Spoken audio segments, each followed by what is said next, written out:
A very good morning students last class में हमने menstrual cycle जो एक पीरियोडिक साइक्लिकल चेंज होता है प्राइमेट मेल मैमल्स की फीमेल्स में which includes human apes and monkeys, उसे डिटेल में पढ़ा। उसके सारे हार्मोन्स हमने देखे, किस तरह से ओवरी और यूट्रस में चेंजेस आते हैं under the affect of FSH, LH and estrogen progesterone hormones.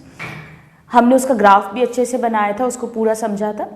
Now today we will discuss some disorders related to menstrual cycle. इन्हें डायरेक्टली डिसऑर्डर तो नहीं कह सकते हैं, ये एबनॉर्मैलिटीज हैं नॉर्मल मेंस्ट्रुअल साइकिल से कुछ वेरिएशंस। तो उनको पढ़ने के पहले आइए एक बार हम क्विकली इस मेंस्ट्रुअल साइकिल को रिवाइज कर लेते हैं बहुत ही शॉर्ट फॉर्म में, और साथ में हम एक ट्रिक भी लर्न कर लेते हैं about the menstrual cycle, and then we will talk about the abnormalities or the variations related to menstrual cycle. So now students, if we just want to quickly revise what was happening, now let us suppose हम cycle है तो हमने एक circle बना दिया, alright।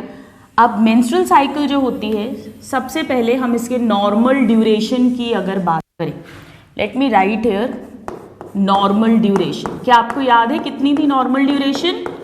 Normal duration was 28 days, but हमने लिखा था कि 21 से 35 डेज तक भी नॉर्मल ही माना जाता है। So this is the normal duration. और नॉर्मल ब्लीडिंग जो होती है every month, normal blood flow during each menstrual cycle, that is about 40 to 80 ml, but it can be up to 100 ml। वो जो 3 to 5 डेज ब्लीडिंग होगी उसमें इतना blood flow होना नॉर्मल होता है। अब हमें साइकिल बनानी है, हमने ये सेंटर ले लिया लाइक दिस, ऑलराइट। अब आइए हम क्विकली इसमें डेज लिख लेते हैं। This is 1 and this would be 14। Now 2, 3, 4, 5, this is 5th, then 6, 7, 8, 9, 10, 11। I mean थोड़ा सा बड़े बनाने पड़ेंगे हमें boxes students, alright. Let us 2, 3, हम सिर्फ अपनी अंडरस्टैंडिंग के लिए बना रहे हैं ये अभी। 7, 8, 9, 10, 11, 12, 13, 14, ये सब डेज एक्चुअली इक्वल बनाने होंगे। सो दिस इज 1। नाउ यहाँ से शुरू हुआ 15, 16, 17, 18, 19, 20, 21, 22, 23, 24, 25, 26, 27 एंड 28। 16, 17, 18, 19, 20, 21, 22, 23, 24, 25, 26, 27। नाउ मेंस्ट्रुअल साइकिल शुरू होती है डे 1 से। सो दिस इज डे 1 और यहाँ से ब्लीडिंग स्टार्ट होती है। So bleeding starts from day 1, and this is the day 1 of menstrual cycle। और ये bleeding 5 days तक चलती है, जिसे हम menstrual phase हमने कहा था। So ये जो पूरा पोर्शन है, this is the menstrual phase in the uterus, जब यूट्रस की एंडोमेट्रियम शेड ऑफ हो रही है। और क्यों हो रही है याद है आपको, हमने डायरेक्ट लिखा था because of low estrogen progesterone. Now ये जो पूरा फेज है, इसमें ओवरी से ईस्ट्रोजन निकल रहा है जो यूट्रस की लाइनिंग को प्रोलिफरेट करवा रहा है, उसे ग्रो करवा रहा है। So this is the proliferative phase in the uterus from day 6 to 13th। और 14th डे पे जाके, like if this is the 14th day, यहां पर होगा ovulation. That means the follicle, Graafian follicle, mature follicle will rupture and there will be release of secondary oocyte into the fallopian tube. और उसके बाद progesterone निकलेगा और वो पूरा का पूरा यूट्रस की लाइनिंग को ग्लैंड्यूलर बनाएगा। So this is the secretory phase from day 15th to day 28। All right. Now 25th day तक आते आते यहाँ पे, दिस इज इंपॉर्टेंट इवेंट, यहाँ पर कॉर्पस ल्यूटियम डीजनरेट करना शुरू कर देता है अगर फर्टिलाइजेशन नहीं हुआ है। स्टार्ट्स टू रिग्रेस, और इसी के कारण estrogen progesterone level, mainly progesterone level down होता है, जिससे कि वापस से ब्लीडिंग स्टार्ट हो जाती है। तो ये एक हमने एक में सारे के सारे यूट्रस के चेंजेस बना लिए। आइए अब फॉलिकल में कौन कौन से फेजेस हैं। फर्स्ट डे से ही फॉलिकल्स बनना शुरू हो जाते हैं पूरे के पूरे 14th डे तक। तो from day 1 to day 14 we can just write this entire thing is the follicular phase. Uterus में इस समय एंडोमेट्रियम झड़ रही है और साथ में फिर बन रही है, और ओवरी में इस पूरे टाइम में क्या हो रहा है स्टूडेंट्स, फॉर्म हो रहे हैं फॉलिकल्स। फिर ओव्यूलेशन हो जाएगा, और ओव्यूलेशन के बाद में ओवरी में कॉर्पस ल्यूटियम बना हुआ है, जो फाइनली 28th डे पे जाके टोटली रिग्रेस होगा। सो this is the luteal phase in the ovary, क्योंकि ल्यूटियम बना हुआ है। यानी अगर आप यहाँ ध्यान से देखें तो अब जो क्वेश्चन पूछा जाता है वो है एक तो कि कौन सा इनमें से फिक्स होता है। तो अगर अपन ध्यान से देखें स्टूडेंट, सिक्रीटरी फेज भी 15 to 28th डे है, यानी जस्ट आफ्टर ओव्यूलेशन से लेके अगले मेंस्ट्रुअल ब्लीडिंग शुरू होने तक, और ल्यूटियल फेज भी सेम टाइम में अकर हो रहा है। That means secretory phase corresponds to luteal phase. Luteal phase जो ओवरी में चेंज आ रहा है, सिक्रीटरी फेज जो यूट्रस में है, और ये दोनों एक दूसरे के कॉरस्पॉन्डिंग है, यानी इक्वल हैं। बट अगर आप ध्यान से देखें स्टूडेंट्स, तो हमने लास्ट क्लास में फॉलिक्यूलर फेज और प्रोलिफरेटिव फेज को एक ही फेज के अंडर पढ़ा था, क्योंकि एनसीईआरटी में इसी तरह से लिखा है। बट अगर अब आप ध्यान से देखिए, हमने लास्ट क्लास में भी डिस्कस किया था, तो एक्चुअली जो प्रोलिफरेटिव फेज है वो 6th डे से ओव्यूलेशन के पहले तक है, जबकि फॉलिकुलर फेज शुरू से ही शुरू हो रहा है। यानी प्रोलिफरेटिव फेज किस पार्ट में है, फॉलिकुलर फेज के लेटर पार्ट में है। सो वी कैन राइट कि ये दोनों इक्वल साइज नहीं हैं, जबकि सिक्रीटरी और ल्यूटियल इक्वल ड्यूरेशन के हैं, बट दोनों ही जस्ट आफ्टर ओव्यूलेशन शुरू हो रहे हैं। बट फॉलिकुलर फेज और प्रोलिफरेटिव फेज में डिफरेंस होता है। So we can just write that proliferative phase corresponds to, ये पूरे के पूरे फॉलिकुलर फेज को कॉरस्पॉन्ड नहीं कर रहा है, it corresponds to later follicular phase, that is from day 5, जब ब्लीडिंग बंद हो जाएगी उसके बाद से, corresponds to later follicular phase. This is a difference, they are not equal. और इसमें जो ये ल्यूटियल फेज है या सिक्रीटरी फेज है, ये फिक्स होता है। So this was another important question that secretory, अब हम सिक्रीटरी को ल्यूटियल भी कह सकते हैं क्योंकि दोनों का ड्यूरेशन बराबर है, ये फिक्स होता है अगली मेंस्ट्रुअल साइकिल आने के पहले के 14 दिन, वो सिक्रीटरी फेज होते हैं 2 वीक्स। और हमने लास्ट क्लास में देखा था, इससे हम ओव्यूलेशन का टाइम कैलकुलेट कर सकते हैं। सपोज एक लेडी की मेंस्ट्रुअल साइकिल जो है वो 30 लेट्स से 40 डेज की है, तो क्वेश्चन आता है कि उसका ओव्यूलेशन कौन से डे पर हुआ होगा। तो 40 में से आपको ये सिक्रीटरी फेज यानी 14 डेज माइनस करना है। सो 26th डे पे उसका ओव्यूलेशन हुआ होगा, क्योंकि मेंस्ट्रुअल फेज वेरिएबल हो सकता है, number of days of bleeding, proliferative phase भी वेरिएबल हो सकता है, बट सिक्रीटरी फेज फिक्स होता है। तो ये फॉर्मूला और इस तरह का क्वेश्चन हम लास्ट क्लास में भी डिस्कस कर चुके हैं। तो आइए स्टूडेंट्स, अब हम ट्रिक लिख लेते हैं जिसमें कि हम सभी पूरा फुल डिटेल्स कवर कर लेंगे about the menstrual cycle. Now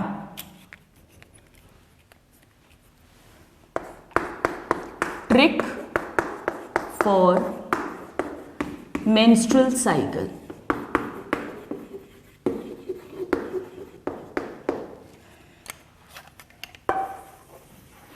और ट्रिक है स्टूडेंट्स हमारी बहुत सिंपल सी ट्रिक है। ट्रिक है father of Lucy and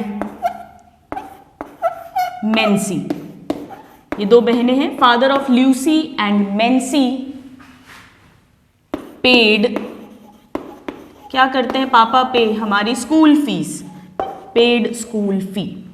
alright, so father of Lucy and Mency paid school fee. आइए समझें इस ट्रिक से हम सारा मेंस्ट्रुअल साइकिल कैसे समझ सकते हैं।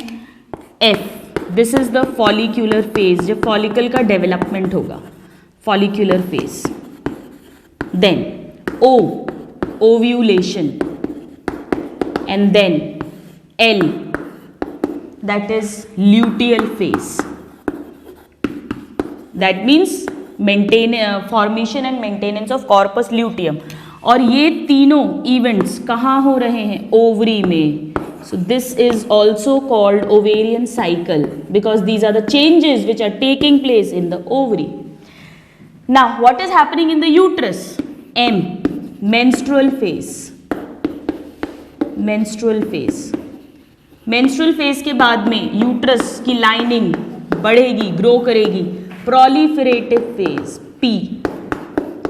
और उसके बाद वो ग्लैंड्यूलर हो जाएगी यानी सिक्रीशंस करेगी, सो सिक्रीटरी फेज। ये स्टूडेंट्स अलग अलग भी पूछा जाता है, इसीलिए हम इसे बहुत क्लियर करके पढ़ रहे हैं। ये सारे चेंजेस यूट्रस में हो रहे हैं, so it can also be called uterine cycle और द यूट्राइन चेंजेस, और ये दोनों एक दूसरे के कोऑर्डिनेशन में हो रहे हैं। So this entire thing total is known as menstrual cycle. और अगर किसी लेडी की मेंस्ट्रुअल साइकिल्स नॉर्मल हैं, देन दैट इंडिकेट्स कि her reproductive age is normal। That means she is reproducing normally, she is capable of reproduction। अगर menstrual cycles irregular होंगी, that means there is some problem with the reproduction। Now ये तो हमने सारे phases पढ़ लिए students. Father of Lucy and Mency paid school fee. आइए अब कौन कौन से हॉर्मोन्स रिस्पॉन्सिबल हैं वो भी हम यहीं लिख लेते हैं। नाउ F से फॉलिकुलर फेज और F से FSH इसके लिए रिस्पॉन्सिबल है। FSH क्या करता है, ये फॉलिकल का डेवलपमेंट कराता है। तो फॉलिकल डेवलपमेंट मैं शॉर्ट में लिख देती हूँ, फॉलिकल डेवलपमेंट। F से फॉलिकल, F से FSH। नाउ ओव्यूलेशन कौन सा हार्मोन करवाता है students? LH। Now luteal phase यानी कि formation and maintenance of corpus luteum भी कौन करता है? LH। तो इस समय ये क्या कर रहा है? Formation and maintenance of corpus luteum। Alright, now menstruation किसके कारण होता है? Decreased estrogen and progesterone, क्योंकि corpus luteum regress करता है। तो ये दोनों ये फैक्टर रिस्पॉन्सिबल होता है, ज्यादा ईस्ट्रोजन कम ज्यादा प्रोजेस्ट्रॉन कम ईस्ट्रोजन। नाउ प्रोलिफरेटिव फेज किसके अंडर होता है? इंक्रीज्ड ईस्ट्रोजन के कारण। और ईस्ट्रोजन क्या करवाता है स्टूडेंट्स? एंडोमेट्रियम का development. That means endometrial growth, endometrial proliferation. So E. Then secretory phase जो है, this is due to progesterone, high levels of progesterone. और प्रोजेस्टेरॉन क्या करता है? ये एंडोमेट्रियम को सिक्रीटरी बनाता है। So secretory endometrium. Alright, so this is the entire trick. इसमें से स्टूडेंट्स जो प्रोजेस्ट्रॉन है, हालांकि हम 11th में पढ़ चुके हैं, बट मैं फिर से एक बार आपको बता रही हूँ, this is very very important. Corpus luteum से सिक्रीट होता है और इसे प्रेगनेंसी हार्मोन भी कहते हैं, क्योंकि अगर प्रोजेस्ट्रॉन की डेफिशिएंसी हो गई तो कॉर्पस जो एंडोमेट्रियल लाइनिंग है वो एम्ब्रियो को सस्टेन नहीं कर पाएगी और एबॉर्शन हो जाएगा, वो प्रॉपरली उसमें धंसा नहीं रह पाएगा, it will be thrown out of the body. So यही प्रोजेस्ट्रॉन हार्मोन जो है ये प्रेगनेंसी को मेंटेन कर रहा है। So this is also known as pregnancy hormone. ये एक इंपॉर्टेंट पॉइंट है, हालांकि हम इसे 11th में डिस्कस कर चुके हैं। So this is the entire trick for the menstrual cycle. You please note it down and then we'll write the abnormalities. So now students, let us quickly see the disorders or the variations that can happen in a menstrual cycle. Disorders related to menstrual cycle. Now,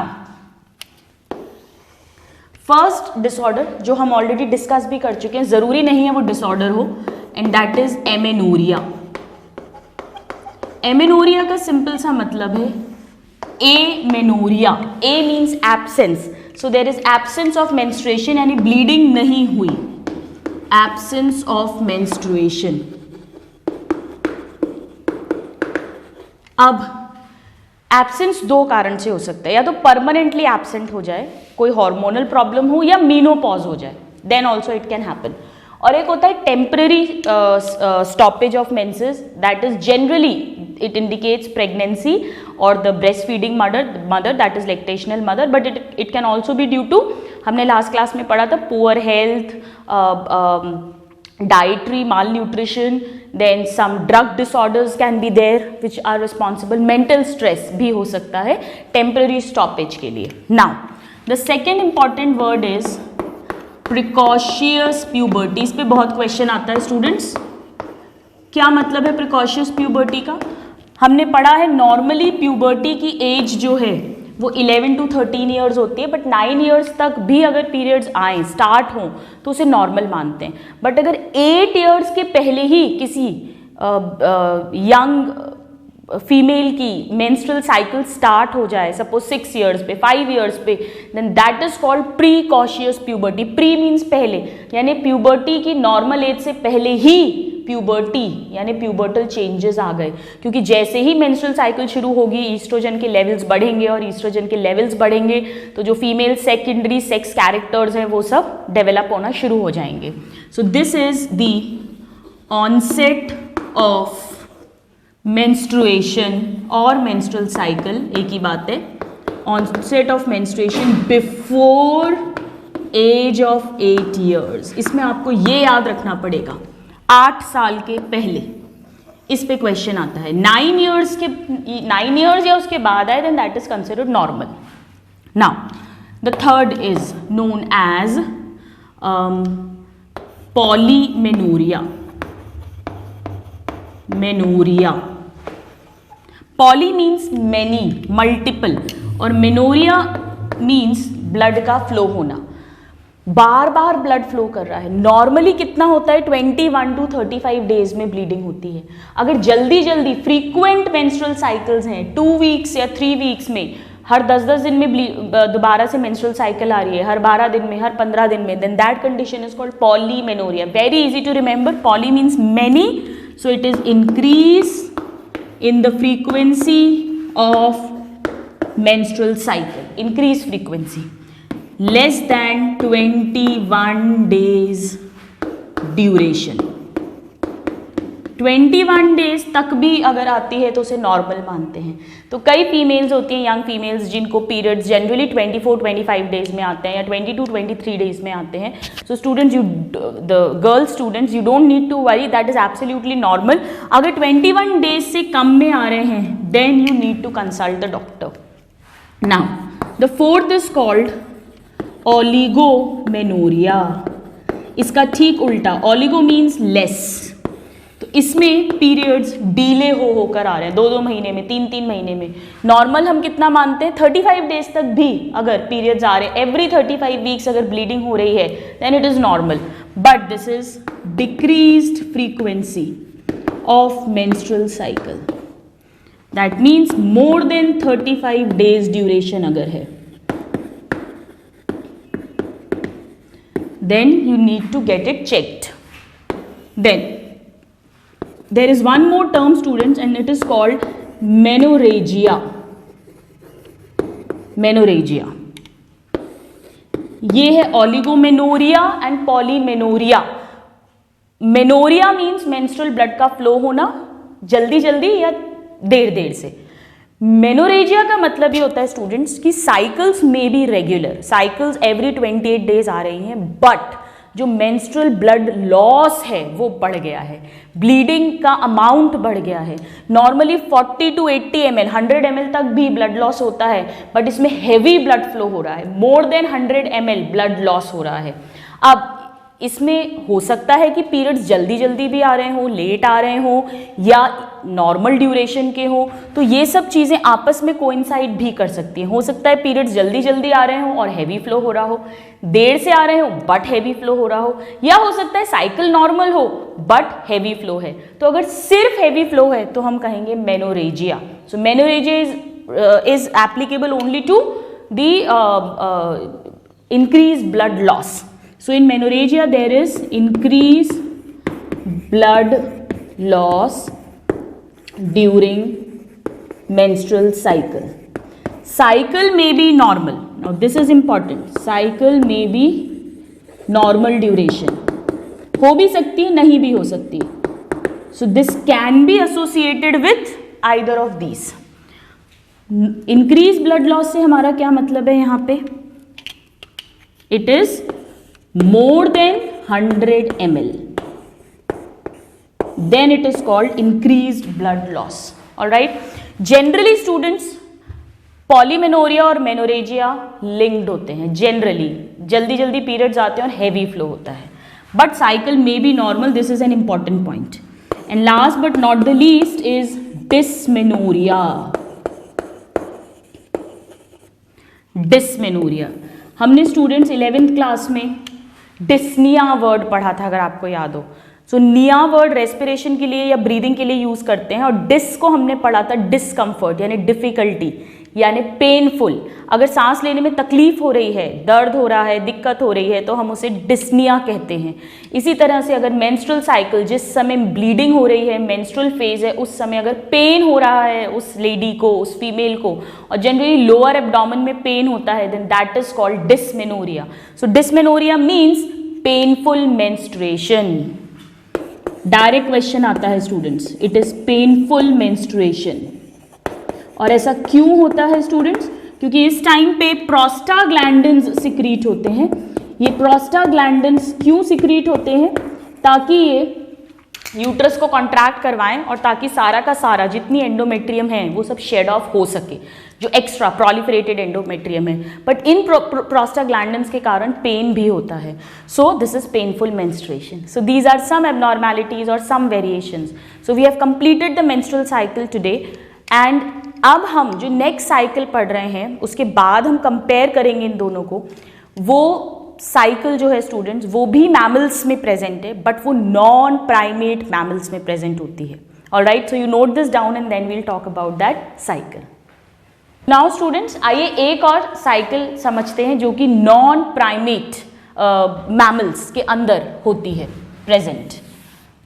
that is known as estrous cycle. Let's talk about it. इस पे से questions आते हैं students, जो questions आते हैं वो भी हम डिस्कस कर लेंगे। मेन जो है वो तो डेफिनेटली मेंस्ट्रुअल साइकिल है, estrous cycle.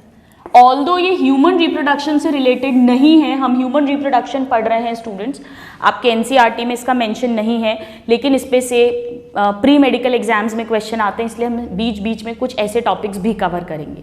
Now oestrus cycle जो होती है students, number 1, this occurs in non primate mammals.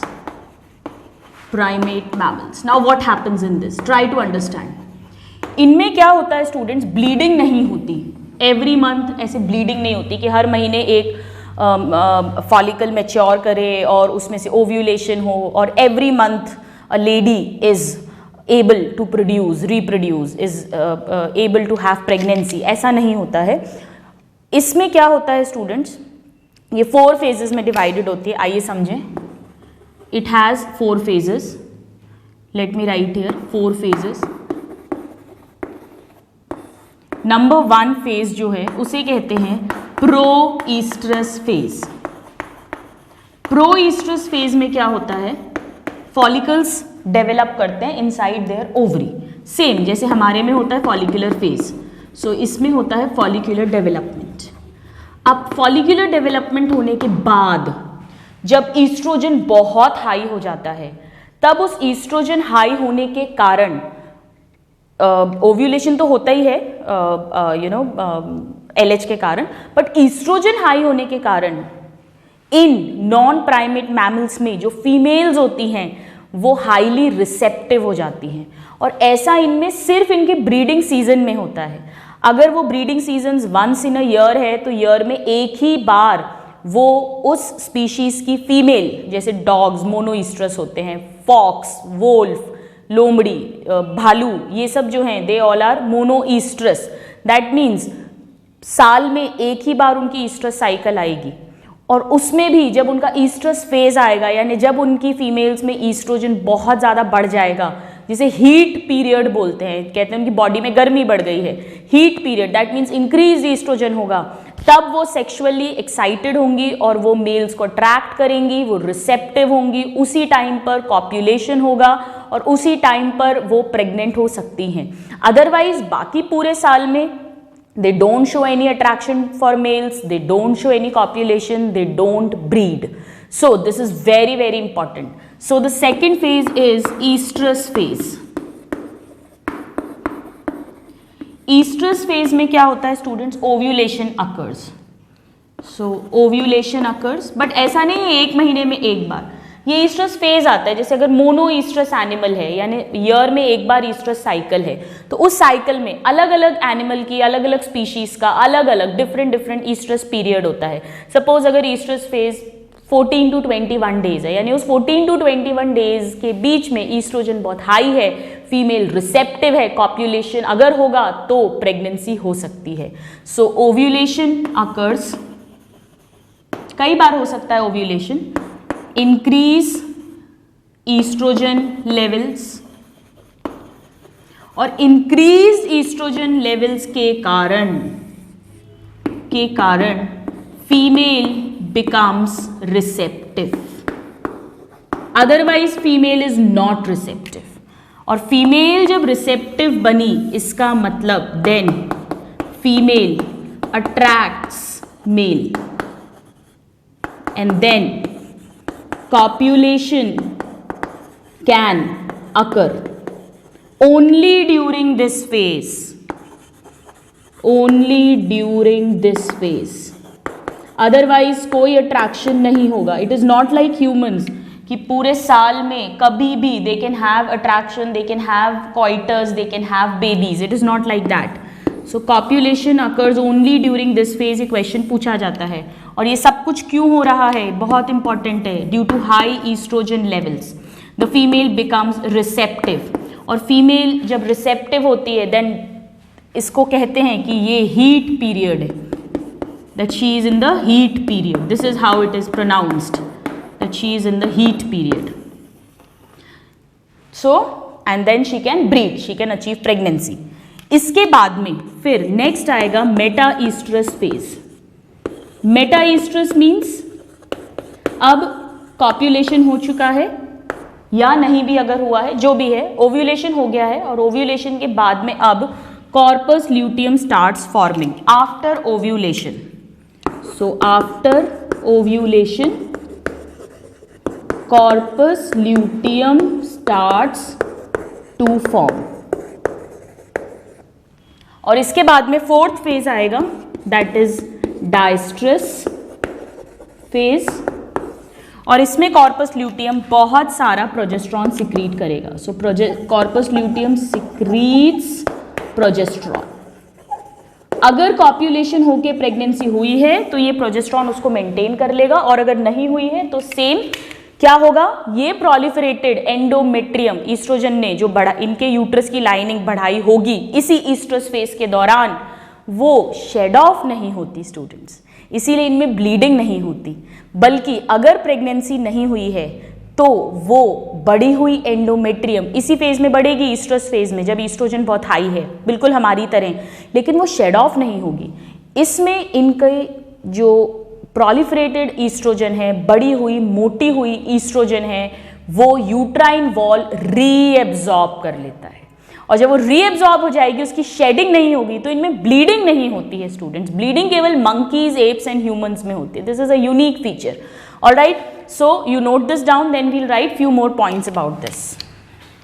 So students, the two most important characters, एक तो ये नॉन प्राइमेट्स में हो रही है, ये दूसरा ईस्ट्रोजन बढ़ता है, सिर्फ ब्रीडिंग सीजन में ही ये ब्रीड करते हैं, not all through the year, that is not possible, and that is called heat period when they will breed. आपने देखा होगा नॉर्मली जब डॉग्स वगैरह का ब्रीडिंग सीजन आता है तो सड़क पे कुत्ते भागते हुए दिखते हैं इधर से उधर. इट इज़ बिकॉज जो फीमेल्स होती हैं वो हीट पीरियड में आ जाती हैं and they start attracting the mails and they rush for copulation. So that is the only in the heat period, not all through the year. It is not like humans. And secondly, इनमें bleeding नहीं होती है. So we can just write down that इस cycle में क्या क्या हो रहा है. It is characterized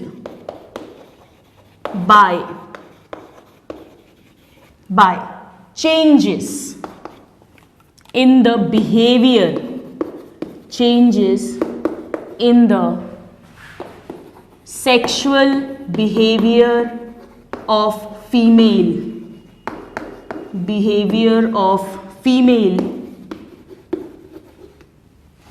और ये क्यों हो रहा है? Due to very very important increased estrogen levels. Direct question आता है स्टूडेंट्स, इंक्रीज ईस्ट्रोजन लेवल्स के कारण फीमेल का सेक्सुअल बिहेवियर चेंज हो रहा है during breeding season.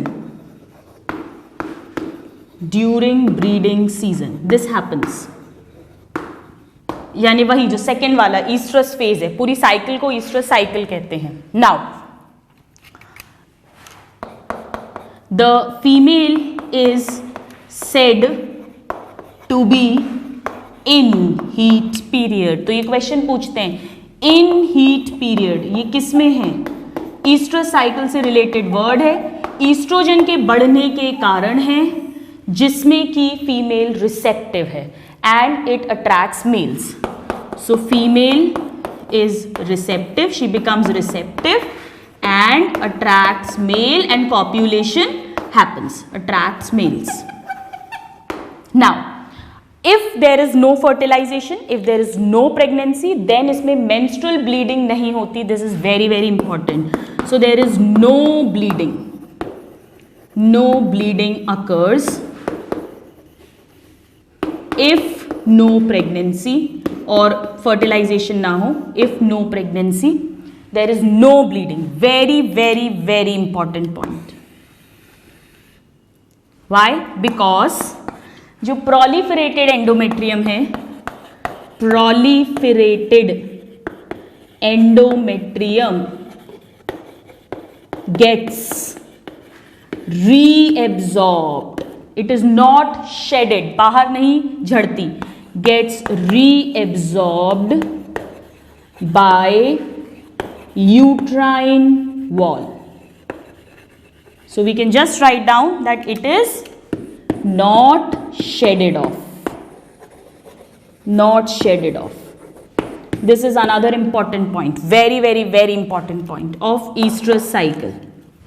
All right, so they can breed only during a particular time in a year, and accordingly they can be monoestrous cycles or polyestrous. So let's write down monoestrous animals. Monoestrous. Mono means single, so they have one estrous cycle in a year. एक साल में एक oestrus cycle आती है. उस oestrus cycle में जितने दिन का ईस्ट्रस फेज होगा, यानी जब वो फीमेल हीट पीरियड में होगी, जिस समय ईस्ट्रोजन बढ़ा हुआ होगा, उसी टाइम पर अगर मेल फीमेल मिलेंगे तो प्रेगनेंसी का चांस है, नहीं तो नहीं है. नाउ इसके एग्जाम्पल्स बहुत इंपॉर्टेंट है. डायरेक्ट क्वेश्चंस आते हैं स्टूडेंट्स. एक तो फ्रॉग, डॉग. हालांकि कुछ डॉग की स्पीशीज जो हैं वो डाईस्ट्रस भी होती हैं, यानी उनमें ईयर में 2 बार ईस्ट्रस साइकिल्स आती हैं, but generally dogs are considered mono oestrus. और फिर वाइल्ड एनिमल्स, कुछ याद रखने का तरीका, वाइल्ड एनिमल्स जैसे fox, wolf, then bear, then bats, चमगादड़, etcetera. Alright, generally fox, wolf पे काफी क्वेश्चन आता है एंड डॉग पे क्वेश्चन आता है. Then the second is polyoestrous animals. You note this down, then we'll write about them. So these are the monoestrous animals which have only one estrous cycle in a year. That means they can breed, they can have pregnancy and babies once in a year. इसीलिए इनमें multiple births बहुत common होती हैं. Now the second, polyestrous animals. Polyestrous animals means वो animals जो students जिनमें more than one estrous cycles होंगी in a year. लेकिन cycles होंगी, ऐसा नहीं कि पूरे साल वो कॉप्यूलेशन करके प्रेगनेंसी अचीव कर सकते हैं. So they have more than one, जैसा कि पॉली वर्ड से ही समझ में आता है, estrous cycles in a year. Now इसके जो एग्जाम्पल्स हैं स्टूडेंट्स, इन पे काफ़ी क्वेश्चन आता है.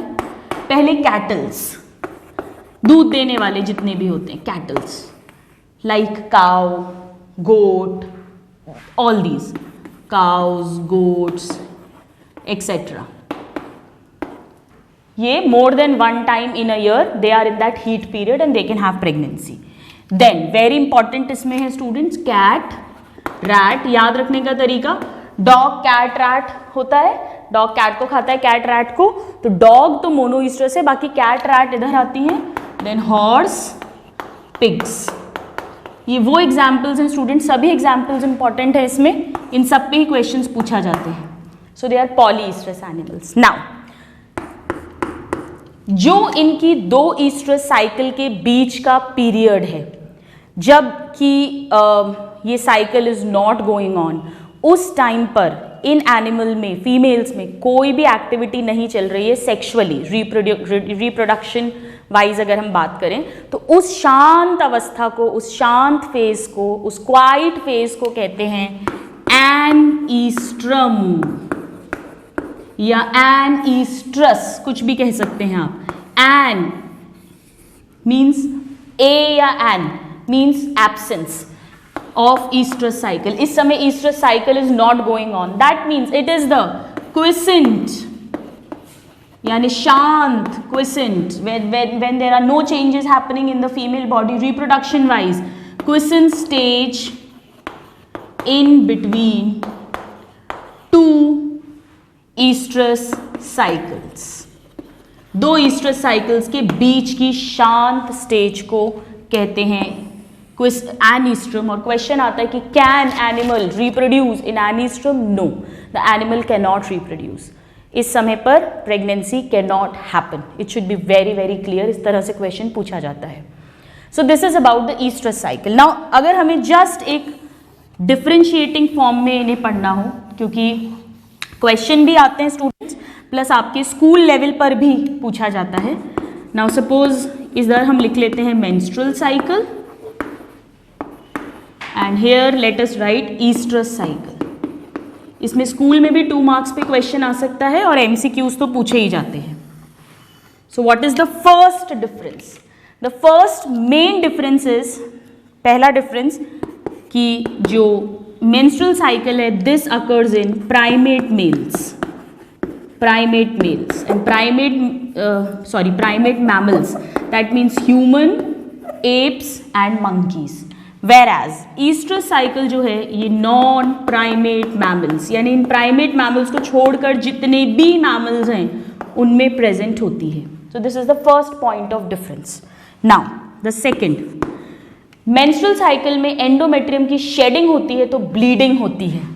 So in this bleeding occurs due to endometrial shedding off, और साथ में ब्लड वेसल्स भी टूटती हैं जिसके कारण से ब्लीडिंग होती है. इंपॉर्टेंट है, ब्लीडिंग अकर्स. यहां पे there is no bleeding, no bleeding.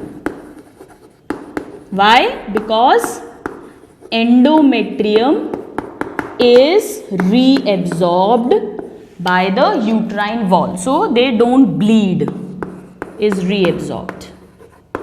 Alright, so this is a very important point of difference. So ये 2 points हो गए. Now the third point. Third point ये है स्टूडेंट्स की ईस्ट्रस साइकिल में female is receptive only during estrus cycle, otherwise they do not attract males. So in this specific receptivity of female during estrus phase, सिर्फ estrus cycle के भी estrus phase में ही female receptive होगी, अदरवाइज नहीं. जबकि यहां पर ऐसी कोई स्पेसिफिक रिसेप्टिविटी नहीं होती है. ओव्यूलेशन 14th डे पर हो रहा है, बट उसके अलावा भी all through the year female is receptive, they can have copulation. So no specific receptivity of female is seen. So these are some of the common differences which occurs between menstrual cycle and estrus cycle. You please note this down, and then we'll talk about another very interesting cycle which happens in males of some species. Please note it down. Students, main is menstrual cycle. Oestrus cycle पे questions हमने पढ़े. Oestrus cycle पे main question आता है कि bleeding नहीं होती, number 1 इसमें. नंबर 2 नॉन प्राइमेट मैमल्स में होता है. नंबर 3 फीमेल की स्पेसिफिक रिसेप्टिविटी होती है. नंबर 4 वो सिर्फ ईस्ट्रोजन जब इंक्रीज होता है, जिसे हीट पीरियड बोलते हैं, the female is said to be in heat period, only that time copulation and pregnancy can happen. And then monoestrous, polyoestrous and anoestrum, ये कुछ टर्म्स हैं जो हमें पता होने चाहिए, जिस पे क्वेश्चंस पूछते हैं. Now there is one more very interesting cycle, हमें बहुत डिटेल्स इसकी नहीं पढ़नी है. It is called rut cycle. Now what is this rut cycle? अभी तक जितनी भी साइकिल्स पढ़ी हैं वो हमने फीमेल्स में पढ़ी हैं, जो भी सेक्सुअल साइकिल्स हैं.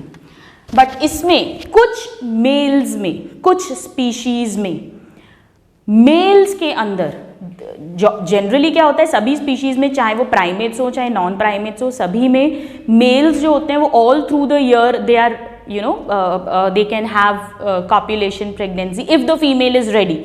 But in this what happens, there is seasonal testicular activity in the males. That means male पूरा all the year round receptive नहीं है, उसकी testicular activity seasonal है. अभी तक दोनों cycles में male की जो testicular activity थी वो तो all through the year sperm formation and everything happens. So in this there is seasonal testicular activity in males of some species. तो मेन क्वेश्चन जो आता है वो आता है, which of the following reproductive cycle is found in males? The answer is rut cycle. या rut cycle is related to the cyclical phase in male female both. No, it happens only in males. और क्या होता है, testicular activity seasonal हो जाती है. और जब टेस्टिकुलर एक्टिविटी सीजनल है, इसका मतलब क्या होगा, जब भी टेस्टिकुलर एक्टिविटी बढ़ेगी तब उनमें सेक्सुअल एक्साइटमेंट बढ़ेगा और उनका बिहेवियर एग्रेसिव हो जाएगा, क्योंकि नेचुरली उस समय पर टेस्टोस्टेरोन बढ़ा हुआ होगा, जो एक सेकेंडरी मेल सेक्स कैरेक्टर है. So this is in this phase the males have, we can just write that there is seasonal testicular activity which causes increased sexual excitement and aggressive behavior, increased aggressive behavior in males. So sexual excitement को stimulate कर देगा और aggressive behaviour को stimulate कर देगा. दो बहुत common examples हैं स्टूडेंट्स इसके. Number 1 is stag, that is the male deer, and male elephants.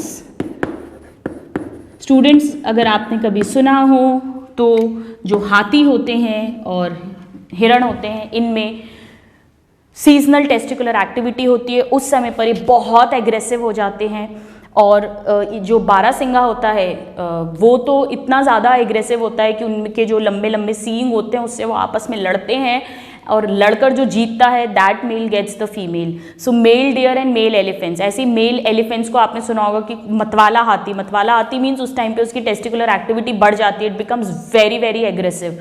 So these two animals are the examples which shows rut cycle in males. So this is very very important. So with this we have completed the two different types of reproductive cycles which is not directly related to human reproduction. Human reproduction के under हमने अभी तक male reproductive system, female reproductive system और उन दोनों से sperm and ovum का formation यानी स्पर्मेटोजेनेसिस एंड oogenesis यानी गैमीटोजेनेसिस तक हमने पढ़ लिया है. नेक्स्ट क्लास में we will talk about the structure of female egg that is ovum. Alright, so till the next class, a very happy learning students and have a good day. Thank you.